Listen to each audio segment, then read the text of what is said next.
Bonjour à tous, heureux de vous retrouver pour une pensée. Aujourd'hui, le titre de cette pensée, c'est la question la plus importante. Nous sommes dans un temps particulier où nous vivons une situation unique. Nous sommes confrontés à un virus où nous n'avons pas de traitement, pas de solution. Et dans cette situation, beaucoup d'entre nous, nous pouvons nous poser des questions, nous arrêter, nous poser la question, vais-je être atteint par ce virus ? Faisons tout et nous mettons tout en œuvre pour éviter cela. Mais nous pouvons nous poser ces questions et même penser plus loin, vais-je résister à ce virus si je suis contaminé? Est-ce que ma vie va être touchée? Est-ce que je vais continuer de vivre? Ce sont des pensées qui peuvent traverser notre esprit. Et c'est tout à fait normal et logique. La vie est le bien le plus précieux que Dieu nous a donné. Mais il y a, je dirais, une question encore plus importante. Et cette question plus importante, ce n'est pas finalement combien de temps je vais vivre, combien de temps ma vie va durer, mais la question la plus importante, c'est pourquoi je vis. Quel est le but de ma vie? Je voudrais vous montrer un exemple avec juste des objets, puis ensuite on ouvrira la parole de Dieu. Si je vous présentais ces trois objets, nous avons une tasse, un appareil photo, un stylo, et que je vous demandais en une phrase de les décrire, qu'est-ce que vous diriez? Eh bien, la majorité d'entre vous dirait ce que c'est, une tasse, un appareil, un stylo, et ce à quoi cela sert. Une tasse pour boire, pour contenir quelque chose, un liquide, un appareil pour prendre des photos, pour filmer, un stylo pour pouvoir écrire. Nous serions là à mettre en avant l'usage de ces objets et non pas la durée de ces objets, le temps qu'ils dureront. Et finalement, cet exemple nous montre que la chose la plus importante n'est pas le temps de notre vie sur la terre, mais pourquoi nous vivons, quel est le but de notre vie, quel est le sens de notre vie.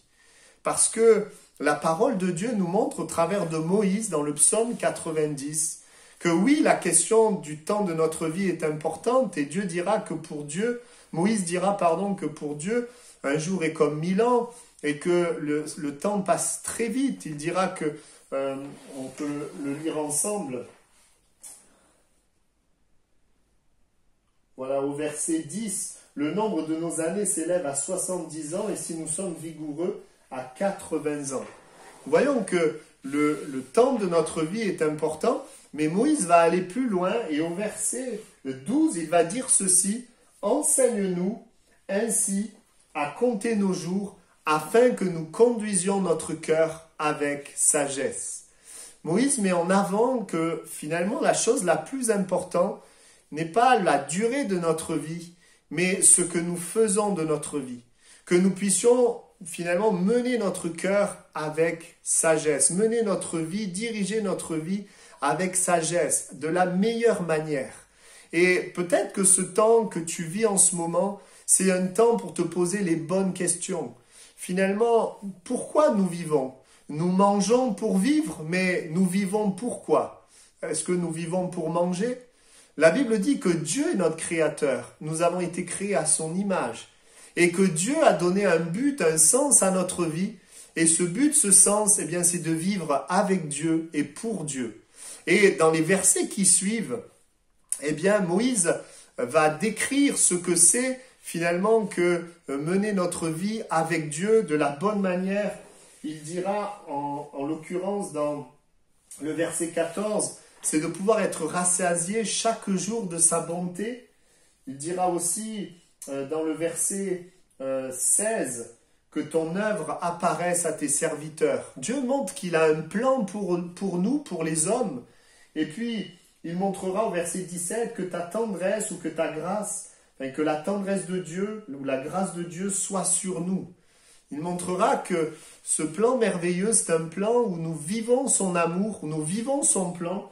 Et puis, il dira aussi, affermis l'ouvrage de nos mains. Un but, un plan où Dieu veut nous amener à réussir. Et ce but, ce plan que Dieu a pour chacun d'entre nous, eh bien, il va commencer, et ces versets vont commencer juste après « Enseigne-nous à compter nos jours afin que nous conduisions notre cœur avec sagesse ».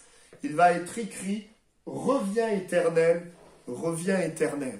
La Bible dit que nous sommes séparés de Dieu par notre péché, mais que Dieu a envoyé Jésus il y a 2000 ans, qui a vécu sur la terre sans jamais pécher, et qui a accepté de mourir à ta place, à ma place, pour pardonner nos péchés, et pour nous permettre de vivre maintenant avec Dieu et pour Dieu. Alors c'est en Jésus que nous pouvons retrouver un sens à notre vie qui comble notre cœur et qui demeurera jusque dans l'éternité. La Bible nous invite à ne pas amasser des trésors sur la terre où la teigne et la rouille détruisent, où les voleurs percent et dérobent, mais d'amasser des trésors dans le ciel. Et amasser des trésors dans le ciel, c'est de vivre pour Dieu et avec Dieu. Il y a dans notre cœur une grande joie. Et il y a bien sûr dans le ciel, eh bien, la Bible parle de ces récompenses éternelles. Nous vivrons éternellement avec Dieu et où Dieu sera glorifié. Alors, j'aimerais simplement laisser cela sur votre cœur. Eh bien, la question la plus importante, ce n'est pas combien de temps je vais vivre, mais pourquoi je vis.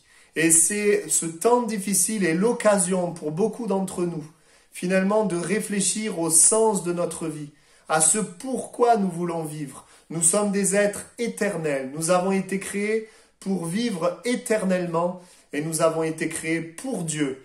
Que le Seigneur vous bénisse. À bientôt.